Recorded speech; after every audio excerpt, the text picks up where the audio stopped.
नमस्कार दोस्तों, आप सभी का स्वागत है आपके अपने YouTube channel soft study Akash Kumar पर। साथियों, आज मैं लेकर आया हूं मोस्ट इंपॉर्टेंट टॉपिक्स हड़प्पा सभ्यता। फ्रेंड्स, ये हमारे सिलेबस का एक ऐसा टॉपिक्स है जिससे आपके परीक्षा में हर एक साल सब्जेक्टिव में 3 से 4 क्वेश्चंस पूछे ही जाते हैं। तो अगर आपने इस वीडियो को पूरा देख लिया तो आपके 10 मार्क्स तो बिल्कुल पक्के हो जाएंगे। और इसका PDF मैं आपको टेलीग्राम पर दे दूंगा, तो आप वहाँ से आसानी से डाउनलोड कर सकते हो। शुरू करेंगे आज के पहले क्वेश्चन से। फर्स्ट क्वेश्चन है हमारा, अभिलेख किसे कहते हैं? यानी कहने का मतलब हुआ कि अभिलेख से आप क्या समझते हैं। What do you mean by inscriptions? तो मैंने आपको ऑलरेडी ये क्वेश्चंस करा रखा है, 2021 के मॉडल पेपर में जारी किया गया था। उसमें क्वेश्चंस को पूछा गया था कि इतिहास लेखन में अभिलेखों का क्या महत्व है। तो वहाँ पे मैंने अच्छे खासे आपको कंसेप्ट दे रखे हैं, लेकिन फिर भी आज हम लोग समझ लेते हैं। सबसे पहले तो जानते हैं कि अभिलेख होता क्या है। अभिलेख का शाब्दिक अर्थ क्या है? तो सिंपल सा टर्म्स है, पत्थरों पे खुदे हुए जो आदेश होते थे वही अभिलेख होते हैं। जब कोई राजा महाराजा अपना आदेश जारी करता था तो उन्हें पत्थरों पर क्या करता था, खुदवाता था, पत्थरों पे ही लिखवाता था। यानी खुदवाने से समझिए, तो उसे अभिलेख कहते हैं। सिंपल सा टर्म्स यही आपका है। तो आप ये भी लिख सकते हो, या जो मैंने यहाँ पे आंसर को राइट किया है आप वो भी लिख सकते हैं। तो देखिए, कहता है कि अभिलेख उन लेखों को कहा जाता है जो स्तंभों, चट्टानों, गुफाओं, तामपत्रों और पत्थरों की चौड़ी पट्टियों पर खुदे तत्कालीन शासकों के शासन का सामाजिक, राजनैतिक, आर्थिक व धार्मिक चित्र खींचते हैं। मैंने आपको क्या बताया कि अभिलेख क्या होता है। मोस्ट ऑफ दी जितने भी अभिलेख होते हैं वे आपके पत्थरों पे ही लिखवा जाते हैं, लेकिन ऐसे अभिलेख जो होते हैं वो ताम्र पत्रों पर, पत्थरों की चौड़ी पट्टियों पर यहाँ कहीं रहा है तो इन सभी पे लिखवाए जाते हैं। काफ़ी ज़्यादा इंपॉर्टेंट है, याद रखिएगा। और जनरली क्या होता है आपके एग्जामिनेशन में एक क्वेश्चन इसी टर्म्स पे एक और पूछा जा सकता है कि इतिहास लेखन में अभिलेखों का क्या महत्व है। तो आप वहाँ पे दीजिएगा कि राजाओं महाराजाओं की उपलब्धियों के बारे में पता चलता है। सिंपल सा बात है कि अगर कोई राजा महाराजा अभिलेख पे अपना कुछ आदेश जारी करवाएगा, लिखवाएगा, तो अपनी बड़ाई को ही लिखेगा। तो इससे आपको पता चलता है कि जितने भी राजा महाराजा थे उनकी उपलब्धियों के बारे में भी पता चलता है। बहुत ही इंपॉर्टेंट क्वेश्चन से पूछे जा सकते हैं आपके एग्जामिनेशन में। जितने भी क्वेश्चंस इस वीडियो के हैं काफ़ी ज़्यादा इंपॉर्टेंट रहने वाले हैं, और यही क्वेश्चंस 100% मैं कह रहा हूँ कि आएंगे तो आएंगे। सेकेंड क्वेश्चन कहता है हमारा, हड़प्पा सभ्यता के 4 प्रमुख नगरों के नाम लिखिए। तो हड़प्पा सभ्यता में आप 4 किसी का भी नाम लिख दीजिए। मोहनजोदड़ो, कालीबंगा, लोथल एवं धौलावीरा। काफ़ी ज़्यादा इंपॉर्टेंट है, पूछे जा सकते हैं क्वेश्चंस। नेक्स्ट क्वेश्चन कहता है, क्वेश्चन थर्ड को थोड़ा समझ लीजिए। हड़प्पा सभ्यता के पतन के किन्हीं 2 कारणों को लिखें। जितने भी हड़प्पा सभ्यता के क्वेश्चन है मैंने इस वीडियो में लाया है। अगर आपको वीडियो समझ में आए तो प्लीज़ आप लोग वीडियो को क्या कीजिएगा, थोड़ा सा लाइक कर दीजिएगा। चैनल पे नए हो तो चैनल को सब्सक्राइब कर लीजिएगा।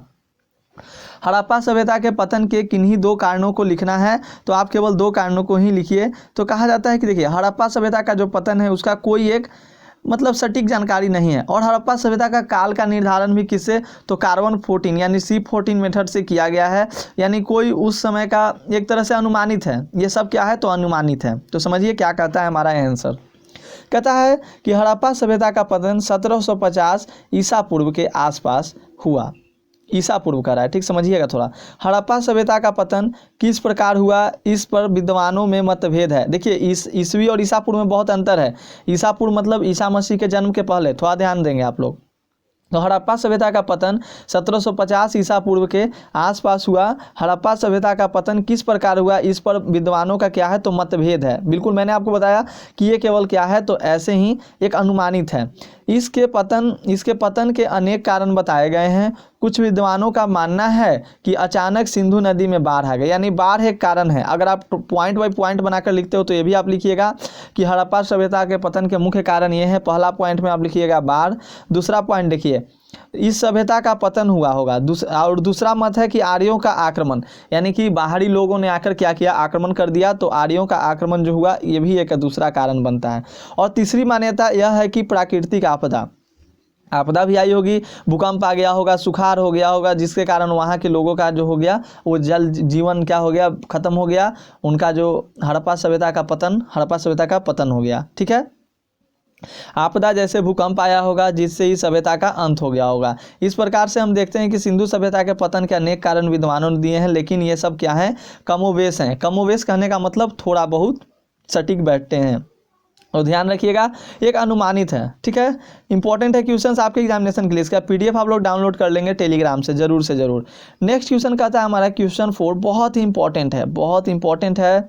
ये 2021 के मॉडल पेपर का भी क्वेश्चन है, क्योंकि मैंने यहाँ पे टॉपिक वाइज लाया है। अगले वीडियो में मैं लाऊंगा 1857 के विद्रोह से जितने भी क्वेश्चन पूछे जाने वाले हैं वो सभी क्वेश्चन को लाऊंगा। उसके बाद अकबर से रिलेटेड जितने भी क्वेश्चन पूछे जाएंगे उस क्वेश्चन की वीडियो मैं आपको दे दूंगा।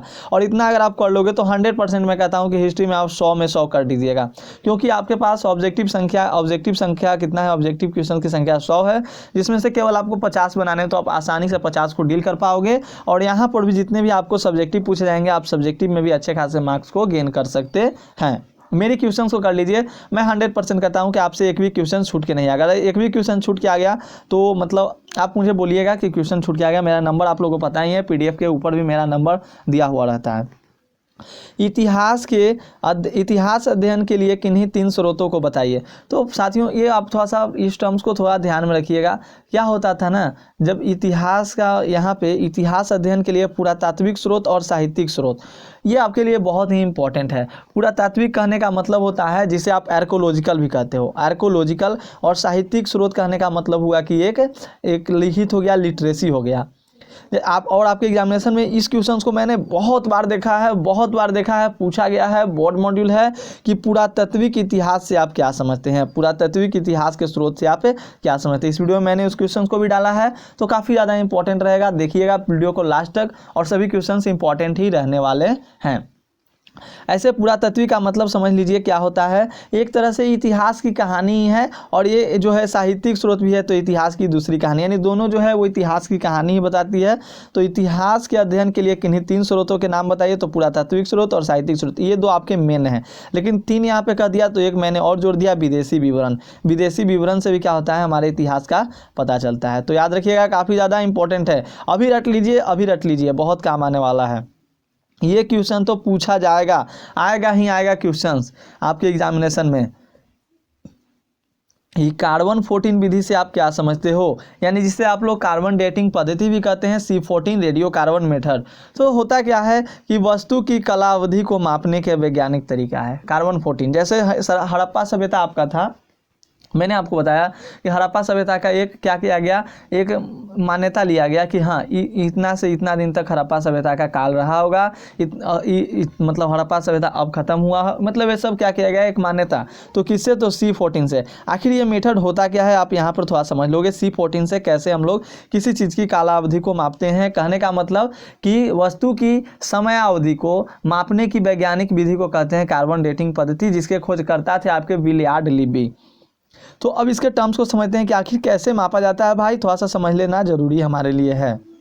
इसके अनुसार जब वस्तु या जीव अस्तित्व में होती है, उसमें 2 प्रकार के कार्बन पाए जाते हैं। जितना भी वस्तु होता है वो अपने अस्तित्व में जब होता है तो उसमें 2 प्रकार के कार्बन पाए जाते हैं। एक कार्बन का नाम है C12 और एक जो होता है आपका C14। थोड़ा ध्यान दीजिएगा यहाँ पे, C12 और C14। तो कहता क्या है कि इनमें C की मात्रा समान होती है जब उसका क्या होता है, जब वस्तु अस्तित्व में होती है। लेकिन जैसे जैसे वस्तु विघटित होती है, विघटित कहने का मतलब खत्म होना, नष्ट होना होती जाती है, C12 की मात्रा तो समान रहती है लेकिन C14 की मात्रा कम हो जाती है। और समझ गए आप लोग, जैसे क्या होता है कि C12 है और C14 तो सब में होता है, लेकिन जैसे जैसे क्या होता है कि समय घटते जाता है, मतलब समय निकलते जाता है, उस चीज़ का काला अवधि समाप्त होते जाता है, उसका विघटन होते जाता है। तो C14 तो भैया समान रहता है, लेकिन C12 तो समान रहता है, लेकिन C14 क्या होता है, तो ये धीरे धीरे कम होते जाता है।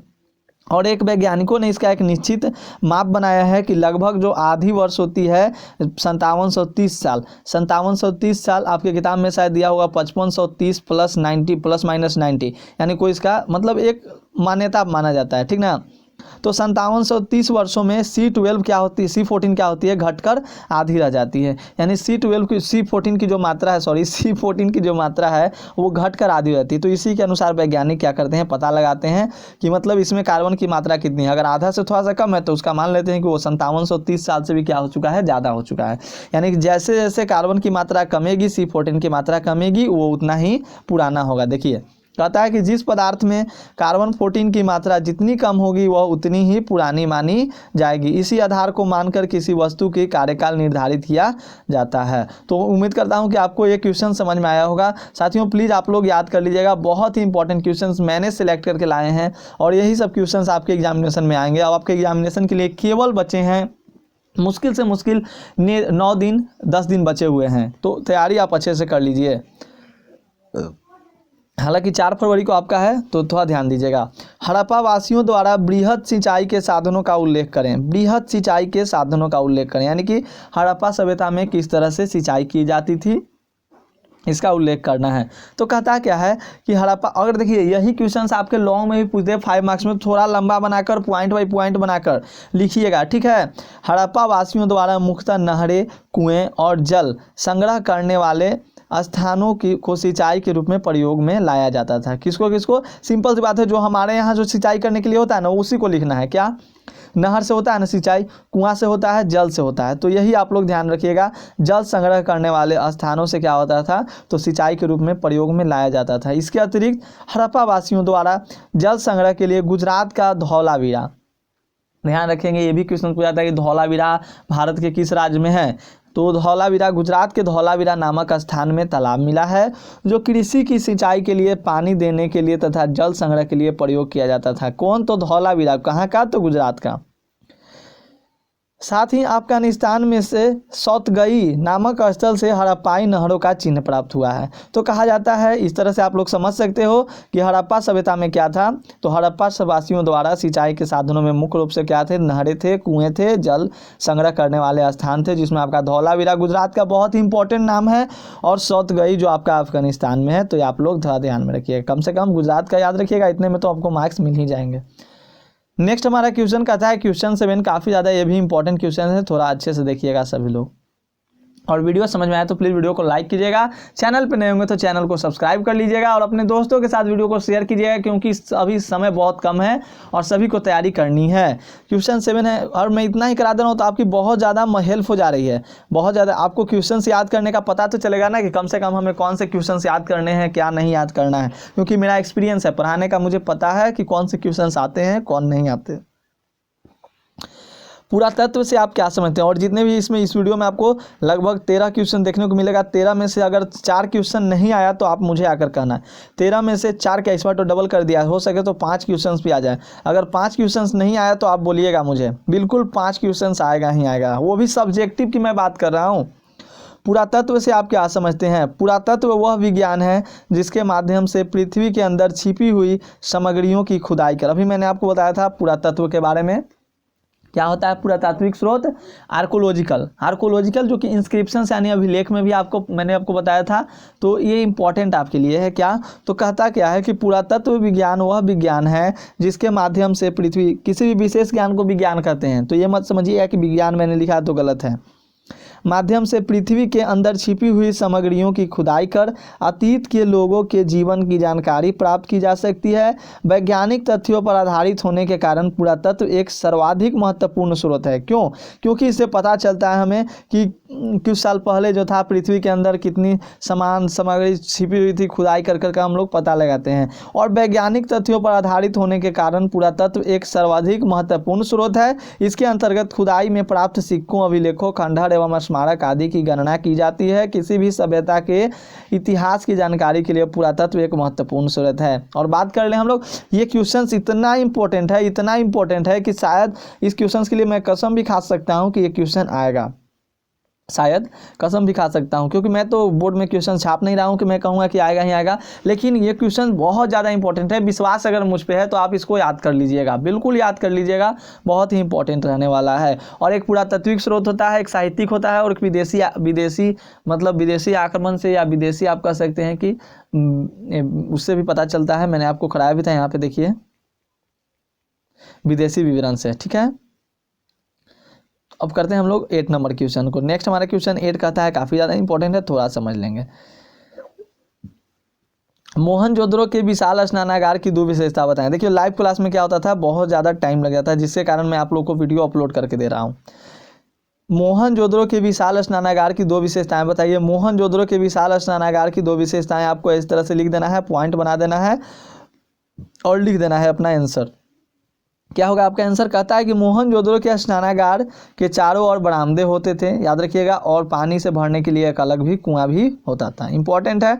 नेक्स्ट क्वेश्चन हमारा कहता है क्वेश्चन 9, थोड़ा समझ लेंगे इसको। सिंधु घाटी सभ्यता को हड़प्पा सभ्यता क्यों कहा जाता है? Most important question, most important question. Simple सी बात समझ लीजिए, अगर आपको ना याद रहे तो उस टाइम क्या लिखिएगा, क्योंकि सिंधु घाटी सभ्यता को हड़प्पा सभ्यता क्यों कहा जाता है? अगर यही बोलता कि हड़प्पा सभ्यता को सिंधु घाटी सभ्यता क्यों कहा जाता, तो आप कह सकते थे कि क्योंकि यह हड़प्पा सभ्यता जो थी वो सिंधु घाटी में क्या हुई थी, फैली हुई थी, विस्तृत थी, जिसके कारण इसको सिंधु घाटी सभ्यता कहते हैं। लेकिन यहाँ थोड़ा समझेंगे आप लोग, यहाँ क्या करा है कि सिंधु घाटी सभ्यता को हड़प्पा सभ्यता क्यों कहा जाता है, थोड़ा ध्यान देंगे। कहता है कि सिंधु घाटी सभ्यता को हड़प्पा सभ्यता इसलिए कहा जाता है क्योंकि हड़प्पा नामक स्थान पर ही सर्वप्रथम 1922 ईस्वी में, ईसा पूर्व नहीं है, ईस्वी है, ध्यान दीजिएगा, 1922 ईस्वी में राखल दास बनर्जी ने उत्खनन करवाया और नगर सभ्यता को प्रकाश में लाया। इसके बाद ही अन्य स्थानों पर पुरातात्विक खुदाई की गई। पुरातात्विक ये वर्ड है आपके लिए दुश्मन सा साबित होने वाला है आपके एग्जामिनेशन में, क्योंकि आएगा ही आएगा, थोड़ा ध्यान देंगे आप लोग। तो खुदाई की गई। सिंधु घाटी सभ्यता का सबसे महत्वपूर्ण नगर होने तथा हड़प्पा सभ्यता का उत्खनन हुआ, इसके चलते इसे हड़प्पा सभ्यता भी कहा जाता है। अगर यही बोल देता कि हड़प्पा सभ्यता को सिंधु घाटी क्यों कहा जाता है, सिंधु सभ्यता, तो आप बोलेंगे क्योंकि सिंधु घाटी सभ्यता पर फैली हुई थी। नेक्स्ट क्वेश्चन हमारा कहता है क्वेश्चन 10, हड़प्पा सभ्यता की जल निकास प्रणाली का वर्णन करें। मैंने आपको कराया था जी, क्या था यहाँ पर, नगरों के बारे में मैंने आपको बताया था। यहाँ की नगरें भी थे, सुनियोजित नगरें थी, यहाँ पर बहुत अच्छे निपुण नागरिक प्रबंध थे, भवन निर्माण कला बहुत अच्छे तरीके से, सार्वजनिक यहाँ पर स्नानागार बनाए गए थे, जो कि सबसे बड़े स्नानागार आपको मोहनजोदड़ो से ही प्राप्त होते हैं, तो ध्यान रखेंगे। हड़प्पा सभ्यता की जल निकास प्रणाली का वर्णन करें, तो कहता है हमारा आंसर कि सिंधु घाटी सभ्यता के लोग सुव्यवस्थित एवं वैज्ञानिक ढंग से नालियों का प्रबंध करना जानते थे, बिल्कुल जानते थे। वो नालियों को ढक कर रखते थे, नालियों को मिट्टी के चूने और एक प्रकार की सीमेंट से बनाई हुई थी, और वो नालियों को खुला छोड़ना हानिकारक समझते थे। यानी क्या थे, विकसित थे, निपुण नागरिक प्रबंध थे। वहाँ नगरों में हर एक प्रकार का प्रबंध था, सुख सुविधा से लेकर सभी चीज़ को लोग ध्यान में रखते थे, और नालियों के साथ साथ गलियों का भी प्रबंध था। कोई भी कूड़ा कचरा जो होता था गली नली में नहीं फेंकता था, तो ध्यान रखेंगे ये सब। तो कहता है क्या कि वह नालियों को खुला छोड़ना हानिकारक समझते थे, अतः उन्हें ईंटों से पाटना मतलब ढकना होता है, ठीक है, ढलैया करना। स्त्रियों को नालियों में राख और कूड़ा डालने पर, राख का मतलब समझते हो, तो राख और कूड़ा डालने पर क्या करते थे, पाबंदी थी वहाँ पर।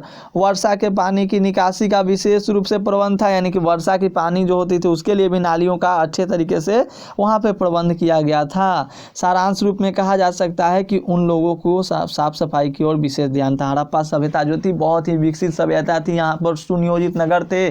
सिंधु घाटी सभ्यता की खोज का पता चलता है कि यहाँ लोग जो थे प्रायः लोग वो नगरों में निवास करते थे, इसलिए इसे नगरीय सभ्यता के नाम से भी जाना जाता है। और नगर में भी वहाँ बड़ी बड़ी सड़कें थी, सुव्यवस्थित मनोवैज्ञानिक ढंग से नालियों का प्रबंधन किया गया था। तो थोड़ा इन सभी टर्म्सों को आप लोग ध्यान में रखिएगा।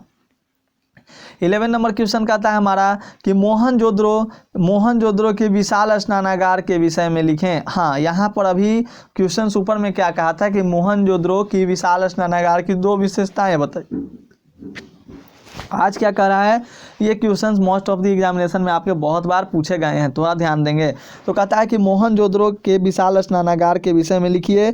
इसका सही आंसर आपका हो जाए कि मोहनजोदड़ो में बना सार्वजनिक स्नानागार अपना विशेष महत्व रखता है।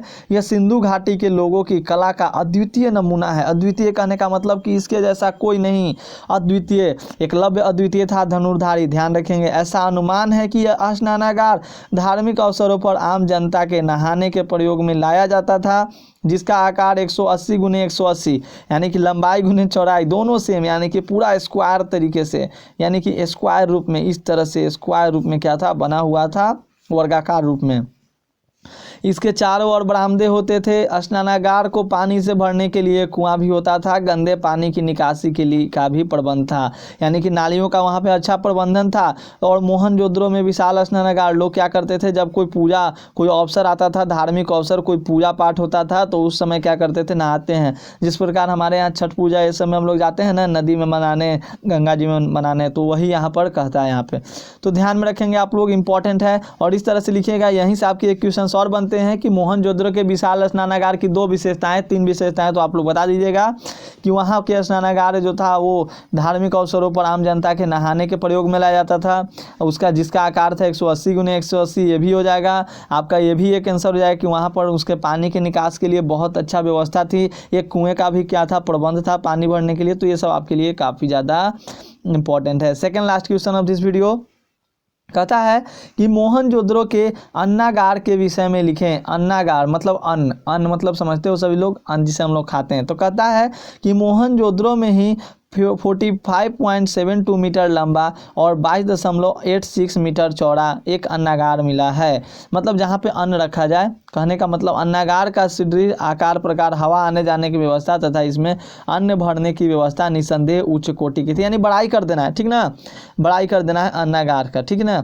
नेक्स्ट क्वेश्चन कहता है हमारा क्वेश्चन नंबर 13 कि सिंधु घाटी सभ्यता की नगर योजना का वर्णन करें। तो कहते हैं, मैंने आप लोगों के लिए दिया है कि अपने से लिखे, कॉपी पर इसको राइट करें। या अगर इस क्वेश्चन का आंसर आप लोग करते हो तो जितना भी मैंने 13 नंबर की 13 मतलब 12 क्वेश्चंस कराया है, तो आप सभी क्वेश्चंस को अच्छे से डील कर पाएंगे। अगर आपने 12 क्वेश्चन को अच्छे से समझा होगा तो इसका आंसर आप लोग खुद कर लेंगे। मैं कुछ आपको बता देता हूँ। देखिए, यहाँ की विशेषताएं ये थी कि यहाँ पर लोगों को धातु का भी ज्ञान था। सुनियोजित नगर थी, कहने का मतलब कि सिंधु घाटी सभ्यता की खोज से पता चलता है कि इस समय के लोग प्रायः नगरों में रहने वाले थे। नगर में बड़ी बड़ी सड़कें थी, सुव्यवस्थित निकास व्यवस्था थी अच्छी तरह से। और सिंधु घाटी सभ्यता के लोग बहुत ही मनोवैज्ञानिक ढंग से नालियों का प्रबंधन करना जानते थे। नालियों को ईंटों से ढककर रखते थे, सफाई की ओर विशेष ध्यान देते थे। तो ये सब आपको लिखना है। और नगरीय सभ्यता तो है ही थी। निपुण नागरिक प्रबंध था। नगरों में हर प्रकार का प्रबंध लोगों की आवश्यकताओं, सुविधाओं को ध्यान में रखकर किया जाता था। और यहाँ पर भवन निर्माण कला भी क्या था, बहुत ही इंपॉर्टेंट था। तो ये सब आप लोग याद रखिएगा, काफ़ी ज़्यादा इंपॉर्टेंट है। पूजा पाठ के लिए अलग से घर, सार्वजनिक स्नानागार अलग से, रहने का घर अलग से, तो यही सब आपको लिखना है। दोस्तों, ये 13 क्वेश्चंस आपके लिए रामबाण साबित होने वाले हैं। प्लीज़ अगर आप लोगों को मुझ पर ट्रस्ट है तो इसे याद कर लीजिएगा। 13 क्वेश्चंस आपके लिए ऐसे काम करेंगे कि जैसे आपने समझिए कि क्वेश्चंस आप पहले से ही लीक हो चुका है, इस तरह से आपको लगना चाहिए। इन सभी क्वेश्चन से काफ़ी ज़्यादा इंपॉर्टेंट क्वेश्चन है साथियों। तो प्लीज़ आप लोग वीडियो अगर समझ में आई तो वीडियो को लाइक तो जरूर कीजिएगा और अपने दोस्तों के साथ भी शेयर कीजिएगा। मिलते हैं हम लोग नेक्स्ट वीडियो में। नेक्स्ट वीडियो हमारा रहेगा 1857 के विद्रोह से जितने भी क्वेश्चंस आपके एग्जामिनेशन में पूछे जाएंगे वो सभी क्वेश्चंस को मैं लेकर आऊंगा। Take care all of you, thank you.